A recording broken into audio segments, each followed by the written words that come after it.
Hey there, welcome back to some more League of Legends with Highlighted Seed. This time we're playing Cho'gath again in the top lane. So you guys might be wondering, why am I playing Cho'gath again? Since I think, if I remember correctly, the last time I played Cho'gath was like pretty much very quickly due to an ally or maybe that was an enemy just AFKing or like disconnecting. Could you not attack me, you piece? Okay, this is gonna be annoying since it's gonna keep queuing the heck out of me. However, I think this is a blessing in disguise since I have very good sustain due to my passive. Excuse me, you actual piece. Let's just do this.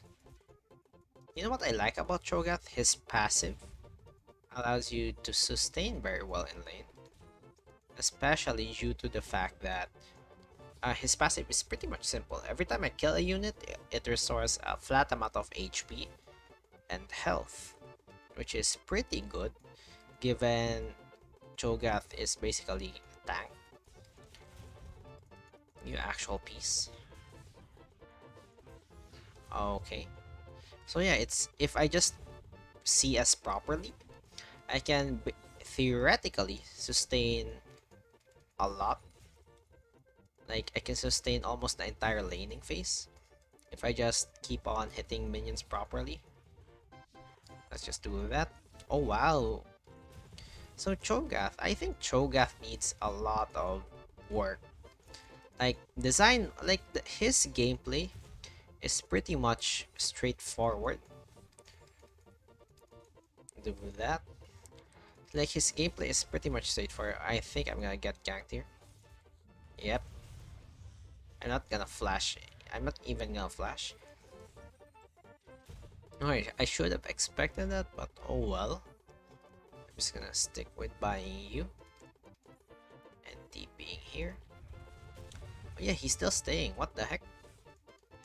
That's gonna be a. At least I will not be that behind with CS.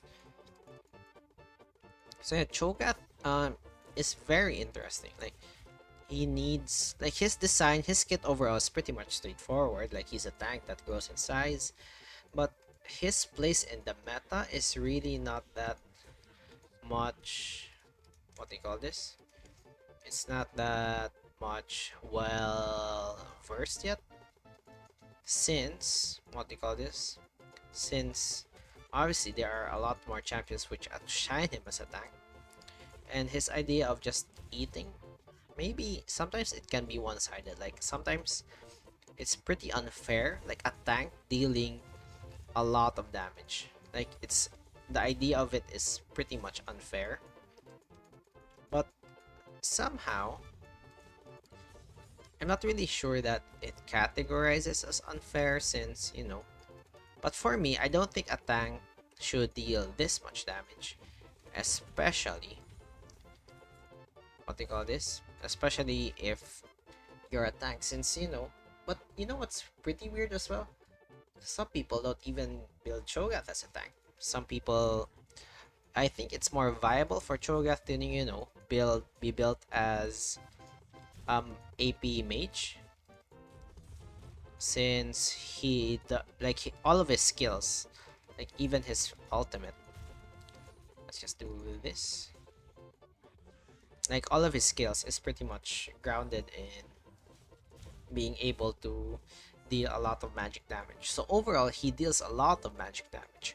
However, his gameplay, like I'm not sure, like he is categorized as a tank, but like his that's why this is one of the reasons why he needs a big rework.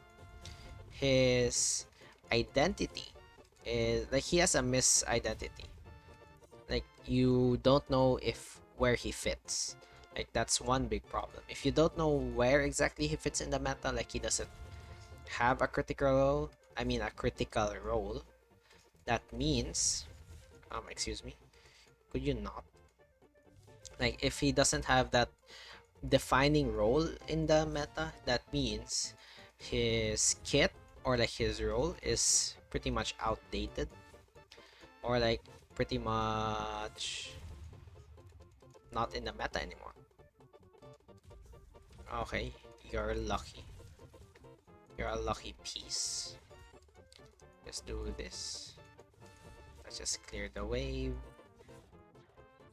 Because I know you want to. Let's go. Honestly, if you don't have mana anymore, I'm just gonna farm here.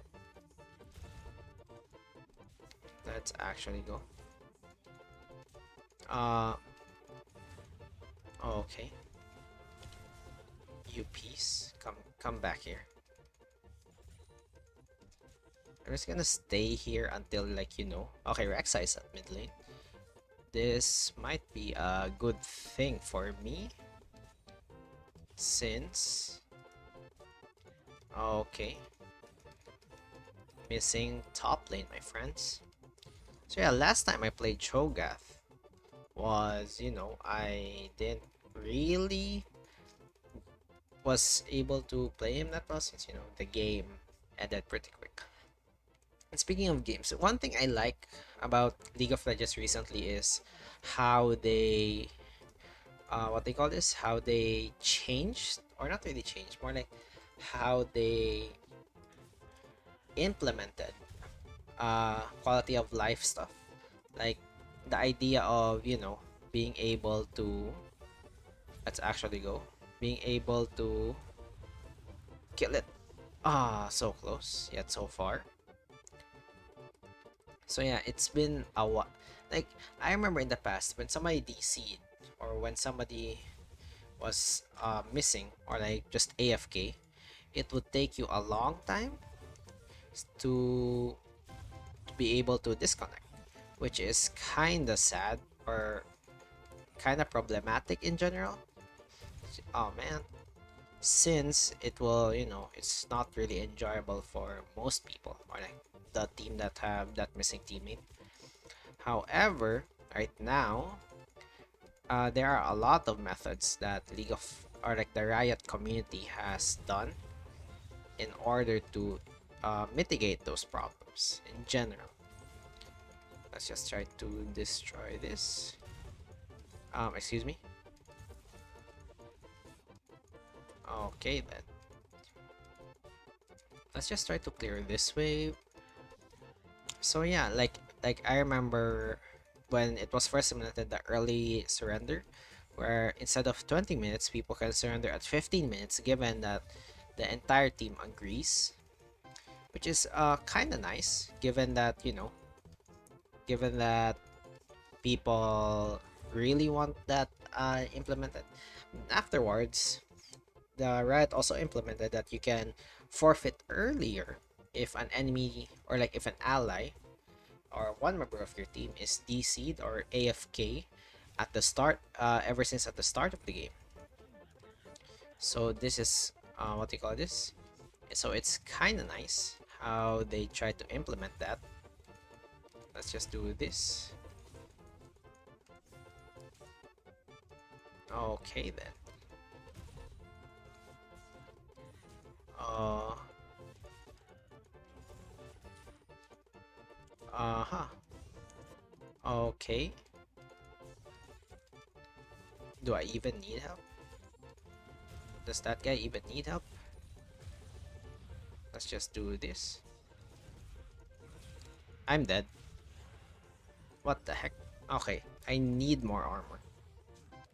But one good thing is, if I get more armor, most of them will not deal damage to me since all of them are armor except for, the support. So yeah, what else? Like, also, uh, they changed so that if you can remake, like one really big problem in the past, especially in ranked games, is that when somebody is DC or missing from the game, you you have no choice but to lose and lose LP, which is really not that fun for any of the people. And you know, it's kind of sad, or like not really kind of sad, like more like it's a really bad experience. That's why I really like when they like one big thing that I really like they implemented was the remake system, where if a person just DCs or AFKs in the early game, it's like a free. I'm gonna flash for this. Oh wow, I'm dead. What the heck? I didn't expect that to be clear that quickly. So there was the remake system, and in the remake system, you would not lose LP, and the enemies won't gain LP whenever a game is remade, since it is assumed that the game was never there in the first place. So that was a pretty big thing. But yeah, there are also, you know, you really can't avoid loopholes in this game, since people can just AFK in the late game. But yeah, Riot is trying their best to mitigate and have more quality of life changes for people in general, since obviously being being more inclusive, or like being less annoying for a game that deals a lot of stress is pretty good for Riot in general. Let's just clear this. And yeah, I like, sometimes when I think about it, I really can't think of any better ways to implement an automatic uh anti-cheat system, or like anti-griefing system, or you know anti-harassment in general, since the idea of being harassed is, or like not really being harassed, like the idea of harassing or like disrupting the gameplay for other people is pretty niche, or like not really pretty niche, like the idea of it is pretty widespread, or like it's not specific. I think that's a better term for it. Like there's no specific way to determine uh if the person is actually grieving or just bad. So that's why the report system is very important. But like it's pretty hard, since the report system can be abused as well. Like you need to verify the credibility of the person who reported, since in the end it's really hard. And I applaud the any of the Riot teams for handling their efforts on what they call this on these matters. Do this, do that. Okay, we are slowly regaining HP. So my problem right now is this guy is dealing a lot of damage. And okay, so my game plan for my team right now is to just hold him here. And okay, I'm gonna go back now, since it's a cannon wave. But my problem right now is he really has a lot of mana. And he has unlimited sustain now, since he has Essence Reaver. So I think I'm just gonna have to hold this until he goes back, or like he gets away from the lane. Okay, so my game plan right now is just be tanky as heck, so that they would not deal damage to me whatsoever. So that's a pretty good game plan, I think. Especially that I have a lot of sustain.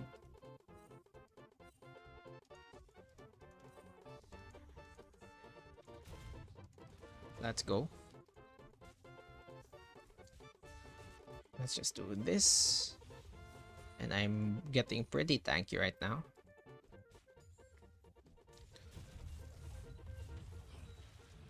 Let's just do this.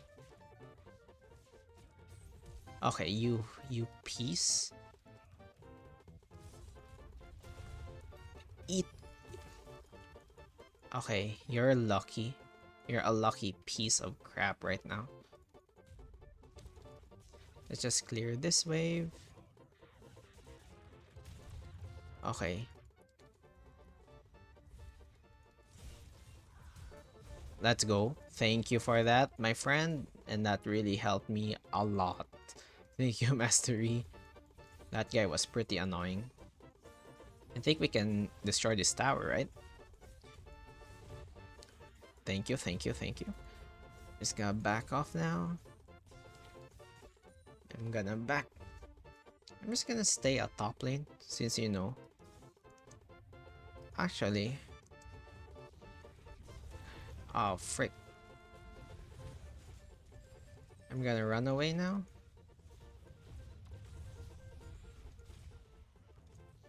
Oh, okay. I'm too tanky, man. I love this.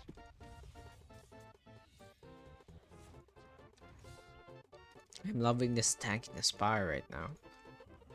So what other anecdotes I have?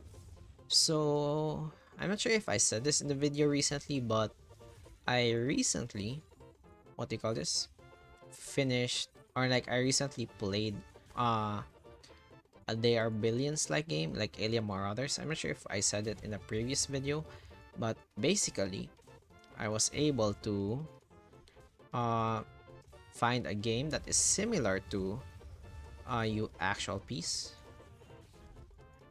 What the heck? That's a lot of people. Jeez. What the heck? So I've been playing a lot of Alien Marauders recently, and as well as Vampire Survivors, and you know, I really love how the indie game genre, and I think I've said this in the in the past videos, like I really like how they are like the like indie developers are like rising right now. Like I really like how well played Fizz. I really like how the indie scene is popping since you know many uh like many of the people right now like really have not much faith in well played, not much faith in AAA developers since we know they really screwed up recently in many of their titles, except for a few ones like I can name a few. Excuse me. Come here, peace. Uh-huh. Okay, never mind. I'm gonna go back now. So yeah, I've been very interested in the indie game uh, developers since they are an avenue for pretty much a lot of what do you call this? A lot of gameplay or like a lot of different unique ideas, like in general. Ow. Could you not? Let's go. I live. Jeez. I still live. What the heck? Let's. You know what? Let's just back off. Let's go. Can we get this? Yeah, let's just get this. So yeah, like you know, many people like right now, many people have a lot of big ideas for you know games or like game ideas since, and indie developers have that not really no risk, but they have the creative capability of what they call this of being able to choose their own gameplay. Like they have like I'm not saying all, but most of them have creative freedom on what to do since you know uh they have they have their own choice. They have their own ideas, which is pretty nice since you know that's where you find these unique games. Come here, peace. Oh, come on. Let me eat one, please. Let's just back off. Uh, I'm gonna run away now.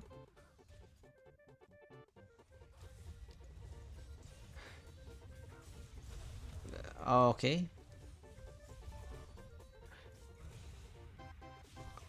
Never mind. You know what? I'm gonna back off.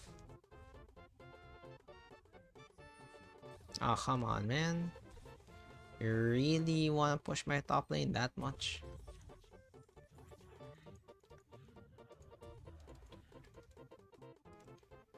You know what? I'll just push bot lane instead as well. Actual piece. Come here. Come here, you coward. Come here, coward.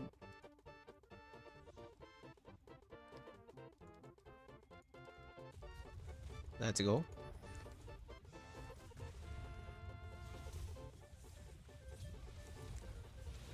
Let's go.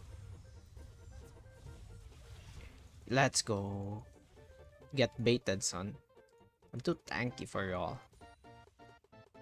You know, I'm really am interested with, like, you know, like indie games in general have their own style. Like, oh, what the heck? Please don't die. Like, they have their own distinct feel to it. Like, you really can't, like, it's either have a unique art style, they have a unique premise, they have, you know, a unique idea in general. So, I kind of like how Steam, or like there are a lot of spawns or like producers there that, you know, able to that they are able to, what do you call that term, enable these game developers to have their own, vibe. They have to have their own feel to it, which I really like. Oh jeez. Jeez.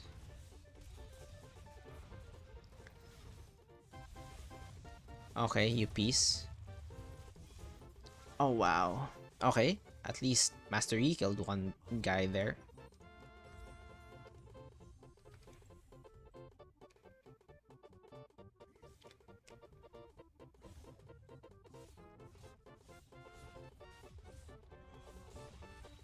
Let's go, Fizz. Oh wow, that guy's just screwed that, what do you call this, that gangplank so much.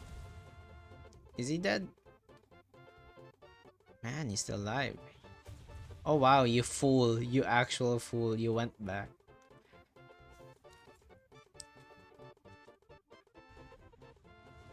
Speaking of indie games, can we like, okay, let's go. Speaking of indie games or like gaming in general, I'm not sure if it's really official, but I heard, I'm not really sure if maybe it's official by the time this video is released, but Microsoft is buying Blizzard now. Like, ow, what the heck? Jeez.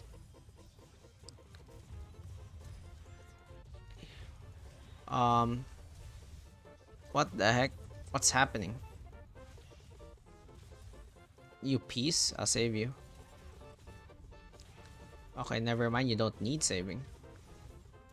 Get silenced. Let's go. Get dodged. Wow, my team is doing a lot of work. What the heck? They don't even need me. Oh, come on. Just let me do something. Okay. Let's just push this.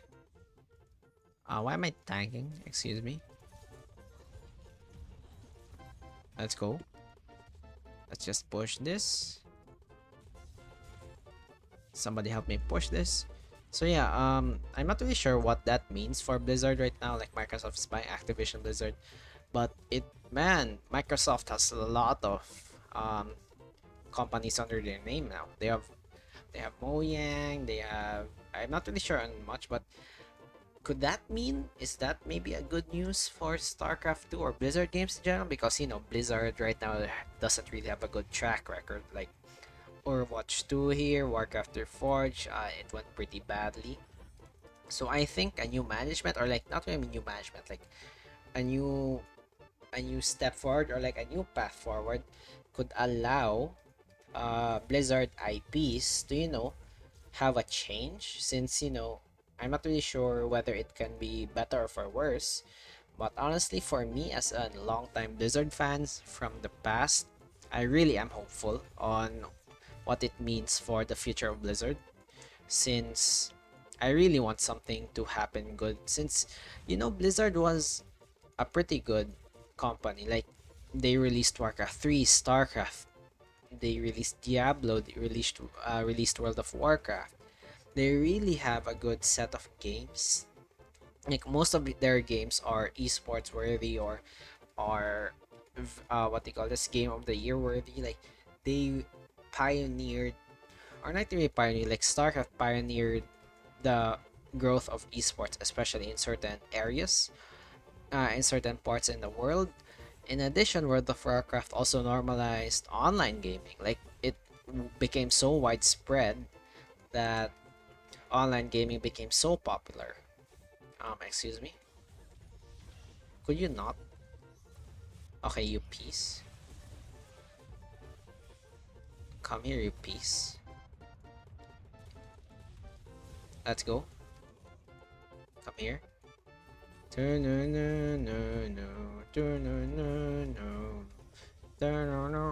Let's go. Excuse me. Please don't kill my. Oh, come on. You are so screwed. Where the heck did you go?